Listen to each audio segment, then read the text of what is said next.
ఈరోజు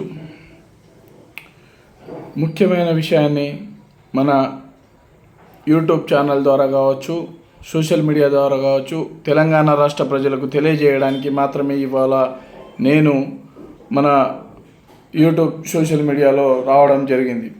విషయం ఇవాళ నిన్న ముఖ్యమంత్రి రేవంత్ రెడ్డి గారు అసెంబ్లీ సాక్షిగా ఎవరెవరైతే ఈ ట్యూబ్ ఛానల్ని పట్టుకొని ఇవాళ దుష్ప్రచారాలు చేస్తూ ఉన్నారో వాళ్ళను అసెంబ్లీ సాక్షిగా బట్టలు ఊడదీసి కొడతా అనే పదాన్ని వాడడము అసెంబ్లీలో ఇది ఎంతవరకు సమంజసమనే విషయాన్ని మీరు గుర్తుపెట్టుకోవాలి.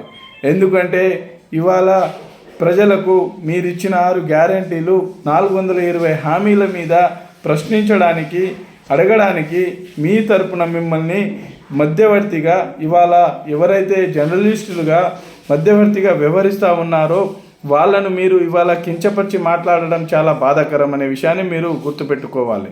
ఎందుకంటే ఇవాళ 10 ఏళ్ళు అధికారంలో కేసీఆర్ గారి అధికారంలో ఉన్నప్పుడు ఇదే యూట్యూబ్ ఛానళ్లను అడ్డం పెట్టుకొని ఇవే సోషల్ మీడియాని అడ్డం పెట్టుకొని మీరు గతంలో ఉన్న బీఆర్ఎస్ ప్రభుత్వం మీద కావచ్చు, కేటీఆర్ మీద వ్యక్తిగత జీవితం మీద కావచ్చు, హరీష్ రావు గారి కుటుంబాల మీద కావచ్చు, కేసీఆర్ కుటుంబాల మీద కావచ్చు, కవిత వాళ్ళ కుటుంబాల మీద కావచ్చు, ఇవాళ బీఆర్ఎస్ పార్టీ నాయకుల మీద మీరు ఎన్నెన్ని దాడులు చేశారో అనే విషయాన్ని మీరు ఒక్కసారి మీరు ఒకవేళ ఆత్మ పరిశీలన చేసుకోవాలని మేము మిమ్మల్ని చెప్తా ఉన్నాం. ఆ టైం కూడా ఇదే సోషల్ మీడియా మిమ్మల్ని సహకరించింది కాబట్టి ఇవాళ మీరు ఆ సహకారాన్ని అందుకొని ఇవాళ గద్దెనెక్కి ఇవాళ అధికారాన్ని మీరు గద్దె మీద కూర్చున్నా అనే విషయాన్ని మీరు మర్చిపోవద్దని తెలియజేస్తూ ఉన్నాం. ఇవాళ ఇదే సోషల్ మీడియా ఇవే ఎలక్ట్రానిక్ మీడియా మిమ్మల్ని సహకరించింది కాబట్టి ఇవాళ మీరు అధికారంలో ఉన్నారనే విషయాన్ని మీరు గుర్తుపెట్టుకోవాలి.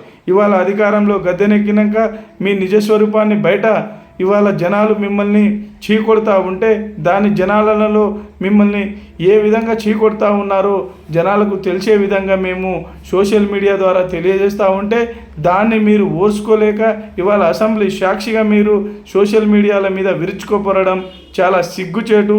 ఎందుకంటే ఒక మీ స్థాయి ముఖ్యమంత్రి స్థాయి, మీ స్థాయిని మర్చి మీరు మాట్లాడుతున్న విషయాన్ని మీరు గుర్తుపెట్టుకోవాలని మిమ్మల్ని హెచ్చరిస్తూ ఉన్నాం.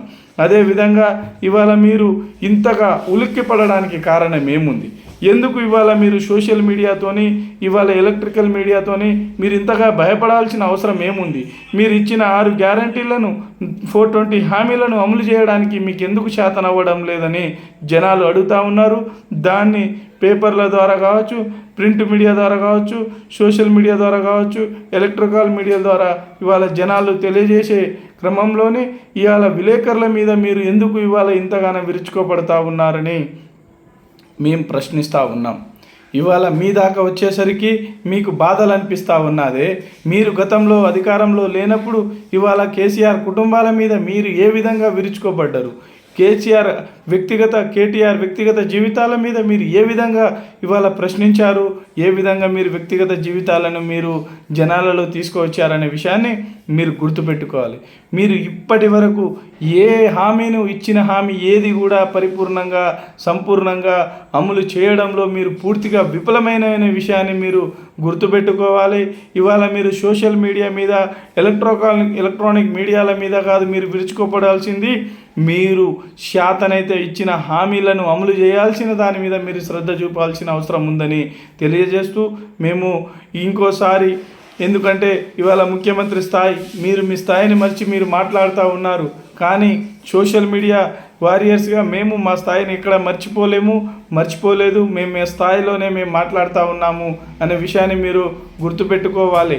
ఇంకో విషయాన్ని ఇవాళ అసెంబ్లీ సాక్షిగా అతను ఒక రేవంత్ రెడ్డి ముఖ్యమంత్రి గారు ఒక విషయాన్ని ప్రస్తావించడం జరిగింది. ఎవరు జర్నలిస్టులు?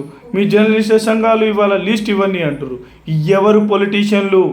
ఇవాళ మీ పొలిటీషియన్ నాయకుల లిస్టులు ఇవ్వండి, మీ అర్హతలు ఇవ్వండి అని అడుగుతూ ఉన్నాం.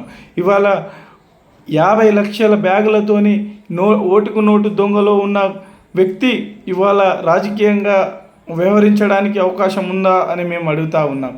ఇవాళ ఓటుకు నోటు దొంగ ఇవాళ రాజకీయ నాయకు అయినప్పుడు ఇవాళ ఎవరైనా మీ తరపున ప్రజల తరపున మిమ్మల్ని ప్రశ్నించినప్పుడు అతను జర్నలిస్ట్ ఎందుకు కాకూడదనే విషయాన్ని మీరు గుర్తుపెట్టుకోవాలి.